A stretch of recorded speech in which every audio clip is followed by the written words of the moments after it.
آپ میں سے جو شخص اللہ اور اس کے رسول صلی اللہ علیہ وآلہ وسلم پر ایمان رکھتا ہے اس پر لازم ہے کہ اس حدیث پر بھی ایمان رکھے کہ جس نے مجھے دیکھا وہ مجھ ہی سے ملاقات کرتا ہے، اور یہ کہ دین مکمل ہو چکا، البتہ مبشرات باقی ہیں۔ مبشرات کیا ہیں؟ نیک اور سچے خواب جو کوئی کسی کے بارے میں دیکھے یا اپنے بارے میں۔ خواب کے ذریعے سے نبی اکرم صلی اللہ علیہ وآلہ وسلم کا حکم ہو تو امت کے لیے لازم ہے کہ بجا لائے۔ نور الدین زنگی کو حکم ملا مجھے ان لوگوں سے بچاؤ، چہرے دکھائے گئے۔ اگر نور الدین زنگی عمل نہ کرتے تو اللہ ان کے مقابلے میں فرشتوں سے بھی یہ کام لے سکتے تھے، لیکن رہتی دنیا تک یہ مثال قائم کر دی گئی کہ خواب دیکھنے والا عاشق رسول بھی فرما بردار تھا اور اس کا خواب بھی سچا تھا۔ نبی اکرم صلی اللہ علیہ وسلم وقتاً فوقتاً امت کو پیغام دیتے رہے کہ شرک سے خود کو بچائیں۔ امت نے کچھ دیر عمل کیا اور پس پشت ڈال دیا۔ خاکسار اپنے بچپن میں یہ پیغام کئی بار سن چکی ہے۔ آج نبی اکرم صلی اللہ علیہ وسلم کا بیٹا آپ سے مخاطب ہوا، نبی اکرم صلی اللہ علیہ وآلہ وسلم کے سچے اسلام کا پیغام لے کر۔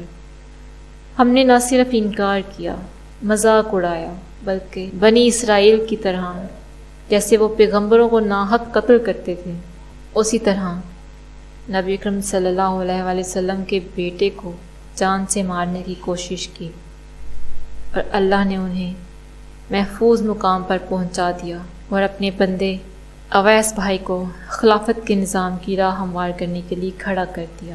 یہ وہ بندہ ہے جو اپنی جان ہتھیلی پر رکھ کر اللہ اور اس کے رسول صلی اللہ علیہ وآلہ وسلم کے حکم سے کھڑا ہے، جس پر نہ آندھی اثر کرتی ہے، نہ کوئی طوفان، نہ گورنمنٹ، نہ انٹیلیجنس کمیونٹی، تھنک ٹینک، نہ دنیا کے 13 خاندان جو دنیا کے نظام کو کنٹرول کرتے ہیں، الومناٹی، نہ دجالی طاقتیں، کیونکہ اس کے ساتھ اللہ کی مدد شامل ہے۔ ہر وہ شخص جو لا الہ الا اللہ پر کھڑا ہو جائے اس کے لیے بڑی آزمائش ہے۔ یہ راہ آسان نہیں، وہی جم کر رہتا ہے جس کا جینا مرنا اسلام ہو۔ یہی وہ شخص ہے جس کے بارے میں احادیث میں منصور کا ذکر ملتا ہے۔ آپ میں سے جو شخص اللہ اور اس کے رسول صلی اللہ علیہ وآلہ وسلم پر ایمان رکھتا ہے اس پر لازم ہے کہ سچے اسلام کی طرف لپک جائیں جو امن کا گہوارہ ہے۔ یہی نبی اکرم صلی اللہ علیہ وآلہ وسلم کا حکم ہے خوابوں کے ذریعے سے۔ کہہ دو کہ اللہ کی فرما برداری کرو اور رسول کے حکم پر چلو۔ اگر منہ موڑو گے تو رسول پر اس چیز کا ادا کرنا ہے جو ان کے ذمے ہے، اور تم پر اس چیز کا ادا کرنا ہے جو تمہارے ذمے ہے۔ اور اگر تم ان کے فرمان پر چلو گے تو سیدھا رستہ پالو گے، اور رسول کے ذمے تو صاف صاف پہنچا دینا ہے۔ جو لوگ تم میں سے ایمان لائے اور نیک کام کرتے رہے ان سے اللہ کا وعدہ ہے کہ ان کو ملک کا حاکم بنا دے گا، جیسا ان سے پہلے لوگوں کو حاکم بنایا تھا، اور ان کے دین کو جسے اس نے ان کے لیے پسند کیا ہے مستحکم و پائیدار کرے گا، اور خوف کے بعد ان کو امن بخشے گا۔ وہ میری عبادت کریں گے اور میرے ساتھ کسی چیز کو شریک نہ بنائیں گے، اور جو اس کے بعد کفر کرے تو ایسے ہی لوگ بد کردار ہیں۔